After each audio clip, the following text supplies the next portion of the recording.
Hey everyone, welcome to one more tiny vlog. మీలో ఎంతమందికి pets అంటే ఇష్టం? పెట్ పేరెంటింగ్ అంటే it's not just showing love to them, but it's a responsibility.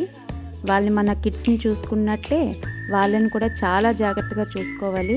వాళ్ళకి అప్పుడప్పుడు తినిపించాలి, నీట్గా క్లీన్ చేస్తూ ఉండాలి, వాళ్ళని ప్రొటెక్ట్ చేయాలి. So it's completely a responsibility. కొన్నిసార్లు మనం కూడా ఎమోషనల్లీ వీక్గా ఉంటాము, వర్క్ స్ట్రెస్ అవుతూ ఉంటాము. సో చాలా జాగ్రత్తగా వాటిని కూడా చూసుకుంటూ ఉండాలి. ఈరోజు పర్వాలేదు, రేపు పర్వాలేదు అని వాటిని వదిలేస్తే సో వాళ్ళకి మాట్లాడలేరు కదా, వాళ్ళ బాధ కూడా ఎవరికి చెప్పుకోలేరు. సో వాళ్ళు కూడా జస్ట్ క్వైట్ అండ్ కామ్ అయిపోతూ ఉంటారు. అందుకనే పెట్స్ అంటే అందరికీ ఇష్టమే. వాటిని అంటే వాళ్ళ ఇన్నోసెంట్ ఐస్ని చూసేసరికి మనకు చాలా స్ట్రెస్ అంతా తగ్గిపోతుంది. ఇది కాదనట్లేదు, బట్ వాళ్ళని చాలా జాగ్రత్తగా చూసుకోవాలి. అది రెస్పాన్సిబిలిటీగా తీసుకోవాలి. హ్యాపీ మూమెంట్స్ ఒక్కటే మనం తీసుకుంటే సరిపోదు కదా. సో అందుకనే పెట్స్ అంటే కొంచెం దూరంగా ఉంటాను నేనైతే.